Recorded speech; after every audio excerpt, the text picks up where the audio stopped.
Hello, I'm Ian. Welcome to my channel.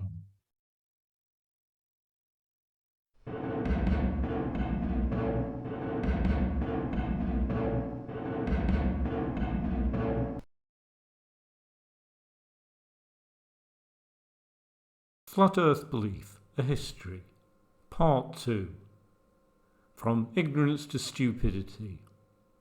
Last time, we looked at how we came to understand the shape of the Earth from measurements and observations taken going back to the ancient Greeks in the about 500 BCE through Islamic and European measurements and observations of various kinds, all of which were underpinned by a theoretical basis on the works of Isaac Newton, which, despite conflicts with modern physics, are still substantially relevant today.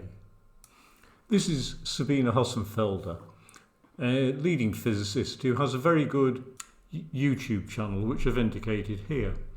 Now, a couple of years ago, she produced a video which said, Flat Earth Science is wrong but not stupid, and then spent 15 minutes explaining why it was stupid. I think a bit depends upon how you understand the words stupid. In this video, I'm not going to be debunking any specific flat earthers, but I've listed some channels here which do that, and they're very entertaining and they're very worthwhile watching if you want a good laugh. So I'd recommend these, and there are a number of others as well. I just haven't listed them all. Much of the material in this talk is based upon Christine Garwood's 2007 history of Flat Earth. Her book provides extensive detail on the 19th and 20th century flat earthers, but it finishes it before the modern internet surge, and so leaves out a lot of the most recent works. The Flat Earth movement begins with Samuel Rowbottom, who was born in Stockport in 1816. Now, when he was quite young, he moved to Cambridgeshire, where he managed a radical socialist commune along the lines of those advocated by Robert Owen, who you may be familiar with from New Lanark. Rowbottom observed, or claimed to have observed, that during the winter, when the waters on the nearby Old Bedford Canal were frozen, they were flat and didn't demonstrate any curvature. The curvature of the water on the Old Bedford Canal is something that crops up quite a lot in these early days of flat earth belief. Following a sexual scandal at the commune, well, there's nothing new there, Rowbottom took to calling himself Parallax and became an itinerant lecturer, something that he was extremely good at. He developed a system called zetetic astronomy and published a number of articles on this. And it's this zetetic element that Sabine Hossenfelder discusses in her video.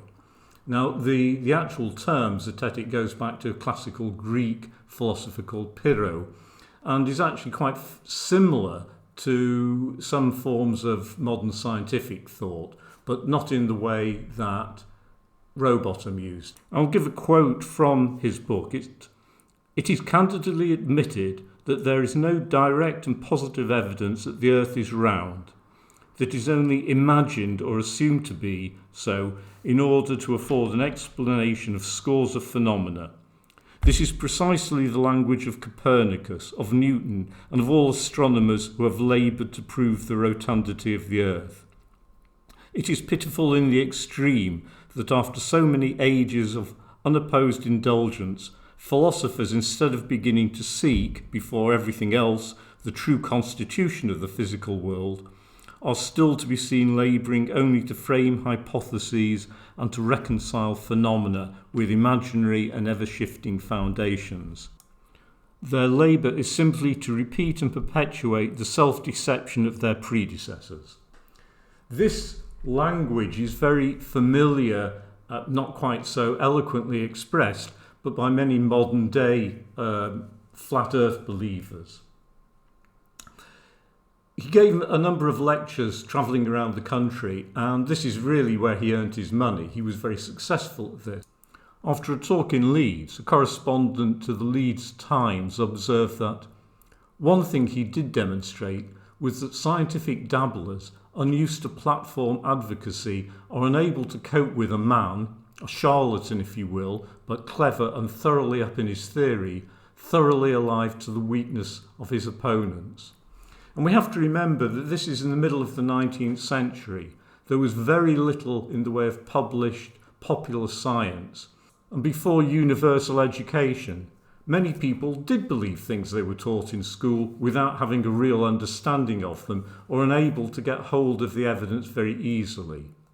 Rowbottom supported his views with quotes from the Bible, and this is somewhat at variance with his radical socialist beliefs. Robert Owen had thought that all religions were fallacious until he converted to spiritualism in the 1850s. And I think it's this which leads me to believe that Rowbottom was simply a charlatan and a con man. He didn't actually believe that the earth was flat, but it was a good way to make money. There were occasions when he walked out of talks if people challenged his views and he was unable to give a good answer, and another occasion when he claimed an observation of a lighthouse supported him when to all the others present it clearly didn't. He did find another more successful way of making money, and he reinvented himself as Dr. Burley and promoted, and here I'll quote again from Garwood's book, patent medicine, the syrup of free phosphorus to ensure long life for his patients. The medicinal elixir was the result of his experiments on human brains and was sold as a cure-all for every ailment from anxiety, hysteria and St. Vitus dance to impotence, poor eyesight and heart disease. In an era when the marketplace was bursting with patent medicines, elixir and pills, where pharmacists and quacks were vying with the rapidly emerging medical profession for authority to cure, the syrup of free phosphorus soon became Parallax's major concern. In the end, it didn't really work because he died of a cerebral hemorrhage aged 68, so maybe he didn't take his own medicine. These are the Earl Bedford levels where Rowbottom claimed to have made his observations, and they formed the basis for a fairly extraordinary, drawn-out legal battle between John Hampden and Alfred Russel Wallace. Hampden was a follower of Rowbottom, but unlike Rowbottom, who was always polite in his arguments, Hampden was aggressive, violent and foul-mouthed. In 1870, he placed a notice in Scientific Opinion, a journal of the time, and I'll quote, "What is to be said of the pretended philosophy of the 19th century when not one educated man in 10,000 knows the shape of the earth on which he dwells? Why, it must be a huge sham. The undersigned is willing to deposit from £50 to £500 on reciprocal terms, and defies all the philosophers, divines and scientific professors in the United Kingdom to prove the rotundity and revolution of the world from scripture, from reason or from fact. He will acknowledge that he has forfeited his deposit if his opponent can exhibit to the satisfaction of any intelligent referee a convex railway, river, canal or lake. Signed, John Hampden." Now, £500 was an enormous amount of money. It's equivalent to probably over 100,000 today. The challenge was taken up by Alfred Russel Wallace of evolutionary biology fame, who was always in need of money. He drew the disapproval of the scientific establishment, who didn't like to engage with crackpots like Hampden and Rowbottom, much the same way as they do today. They just considered it demeaning. Wallace took up the challenge and successfully showed that there was curvature. But he didn't receive his £500. Hampden engaged in a lengthy series of legal disputes that lasted for the next 20 years and ended up with Hampden libelling more or less everyone, including the Lord Chief Justice of England, which was a bad idea, going to prison, being fined, going back to prison. And I'm not really sure if in the end Wallace ever received any money for this at all. This wasn't the end of the Bedford Levels experiments. The mantle of flat earthism, and one of the founders of the Flat Earth Society was, good grief, Elizabeth Ann Mole de Soddington Blunt, Lady de Soddington Blunt, or Blount, or Blonde. I don't know the correct way to pronounce her surname.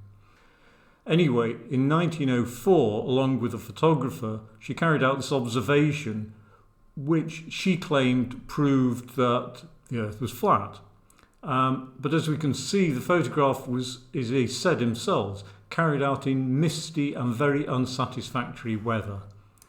This report by H. Yule Oldham is the only scientific reference that I can find to any measurements conducted over the Bedford Levels, and this comes from the British Association for the Advancement of Science meeting in Glasgow in 1901.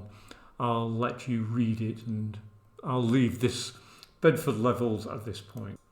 Flat Earthism crossed the Atlantic and was taken up by this man, Wilbur Volliver, an evangelist and biblical literalist.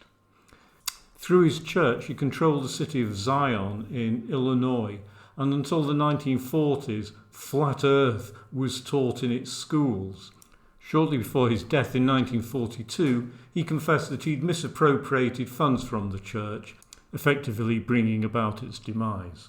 We come back across the channel again to this man, Samuel Shenton, who achieved some sort of international recognition by appearing in this article in the Cincinnati Enquirer in 1967. If you wish to read this article, which is quite interesting, I suggest you pause the video. The arguments of Shenton are very similar to those which are used today by flat earthers who describe all images of the Earth from space as CGI, without really having any understanding of how CGI works. After Shenton's death, the next president of the Flat Earth Society was the American Charles Kenneth Johnson. And again, you may wish to pause the video to read this.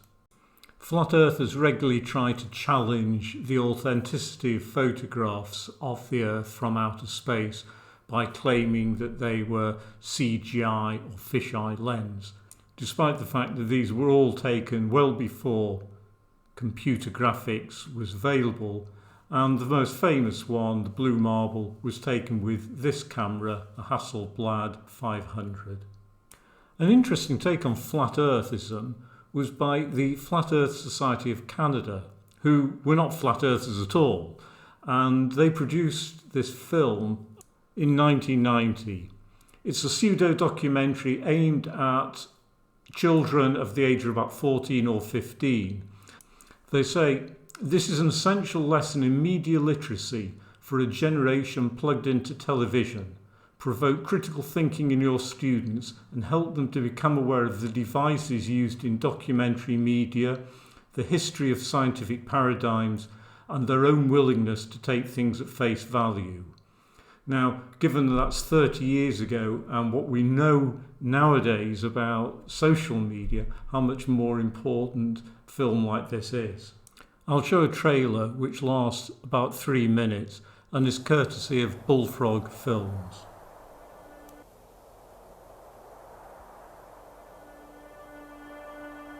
Antarctica, frigid, barren, seemingly endless. On December the 3rd, 1961, a 63-year-old woman by the name of Andrea Barnes set off single-handedly across this barrier of ice. On December the 18th, the weather turned against her. A week later, on Christmas Day, radio contact was lost. Miss Barnes was never seen again. This was to be the final leg in a journey that had started for her nearly half a century before. A journey ending in apparent failure. She had not succeeded in proving to the world that the Earth is flat.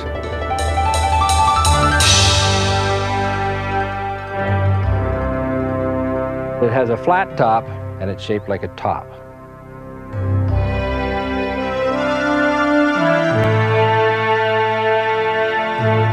There's a certain amount of depth here because there must be a vertical axis on which it rotates, and the stability of the mass would indicate that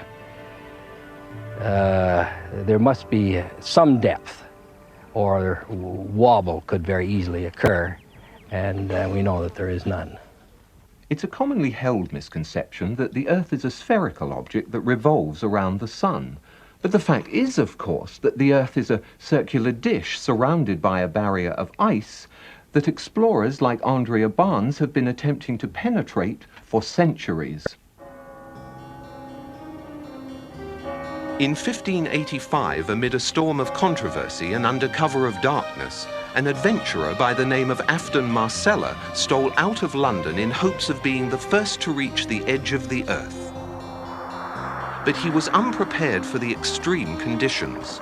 His crew was plagued by scurvy and frostbite, food supplies ran low.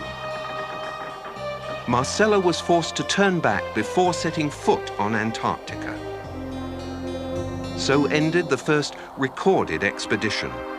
But the controversy goes back much further than that. Since long before the dawn of recorded history, we've been trying to understand the world around us. And we've constantly turned to the sky for answers. By unlocking the keys to the stars, the sun, and the moon, it was reasoned, we would learn more about the Earth. So we've remained ever vigilant, turning both our persistence and our technology to the task at hand. But the conclusions have not always been particularly well thought out.